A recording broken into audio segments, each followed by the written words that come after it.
আসসালামু আলাইকুম। কিভাবে পূর্ণমাত্রা, অর্ধমাত্রা এবং মাত্রা ছাড়া কয়টি বর্ণ আছে যেটা সহজে আমরা মনে রাখতে পারবো, সেই বিষয়টা আমরা আজকে আলোচনা করব। এই বিষয়টা বা এই টেকনিকটা তোমরা যদি নিজেদের আয়ত্তে রাখতে পারো তাহলে কিন্তু সহজে এই জিনিসটা আর ভুলবে না। স্বরবর্ণ কয়টি? আমরা জানি স্বরবর্ণ হচ্ছে 11টি। তাহলে স্বরবর্ণ 11টি হলে এখন পূর্ণমাত্রা, অর্ধমাত্রা এবং মাত্রা ছাড়া কয়টি, এটা আমরা সহজে কীভাবে মনে রাখবো সেই বিষয়টা আলোচনা করব।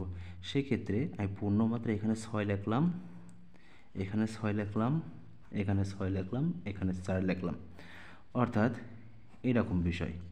এখানে 6, এখানে 6, এখানে 6। এই জিনিসটা একটু টেকনিকে মনে রাখতে হবে। তাহলে পূর্ণমাত্রায় আমি 6 দিলাম, তারপরে 6 এবং লাস্টে মাত্রা ছাড়ার এখানে 6 দিলাম, যেটা কিন্তু এরকমই দেখতে। এবার একটা বিষয়, অর্ধমাত্রা তাহলে কয়টি? আমি জানি যে আমরা স্বরবর্ণ যেটা 11টি স্বরবর্ণ, এখানে হচ্ছে পূর্ণমাত্রা 6টি হয়েছে, মাত্রা ছাড়া 4টি হয়েছে। তাহলে অর্ধমাত্রা কয়টি? 1টি। এটা সহজে কিন্তু মনে রাখতে পারলাম। এবার আরেকটা বিষয়, এখানে পূর্ণমাত্রা এখানে 6 দিছি, এখানে মাত্রা ছাড়া 6 দিছি, তাহলে মাঝখানে কী হবে? মাঝখানে এটা কিন্তু আমরা ধরতে পারবো না, কারণ আমরা জানি ব্যঞ্জনবর্ণ 39টি, ব্যঞ্জনবর্ণ 39টি। সেই ক্ষেত্রে কিন্তু পূর্ণমাত্রা, মাত্রা ছাড়া যে কোনো একটা বেশি হবে। আমরা জানি মাত্রা ছাড়া কিন্তু অল্প সংখ্যা আছে, পূর্ণমাত্রায় কিন্তু বেশি সংখ্যা আছে। সেই ক্ষেত্রে আমরা সমন্বয়ের জন্য এখানে আছে 2 দিলাম, তাহলে এটা কী হয়ে গেল? 26 হলো। তাহলে এখানে হচ্ছে 6 আর এখানে 26, তাহলে 39 হইতে আর কত লাগে? 26 আর 6 আমরা জানি 32, তাহলে 32 এবং 39 হতে কত লাগে? 39 হতে 7 লাগে। তাহলে এক্ষেত্রে আমরা যোগ করি।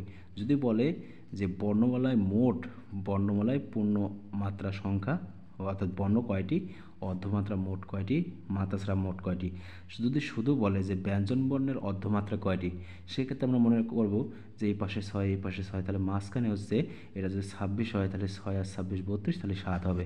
আবার যদি মনে করে যে হচ্ছে পূর্ণমাত্রা হচ্ছে তোমার হচ্ছে যেটা বললো স্বরবর্ণ, তাহলে সেই ক্ষেত্রে আমি মনে রাখতেছি যে এইভাবে আমার এখানে 6, এখানে 6, এখানে 6 হচ্ছে, আর এটা মনে রাখতেছি 4, তাহলে 6 আর 4 হচ্ছে কত? হচ্ছে 10, আর এখানে অর্ধমাত্রা 1টি। তাহলে আমি কিন্তু সহজে বলতে পারছি যে পূর্ণমাত্রা 1টি। এবার মোট যোগ করি, 26 আর 6 32, তারপর অর্ধমাত্রা 1 আর 7 হচ্ছে 8টি, আর 4 আর 6 10টি। সেক্ষেত্রে বাংলা বর্ণমালায় মাত্রা ছাড়া আছে 10টি, বাংলায় বর্ণমালায় অর্ধমাত্রা আছে 8টি, বাংলা বর্ণমালায় পূর্ণমাত্রা আছে 32টি। এভাবে কিন্তু আমরা সহজেই কিন্তু মনে রাখতে পারি।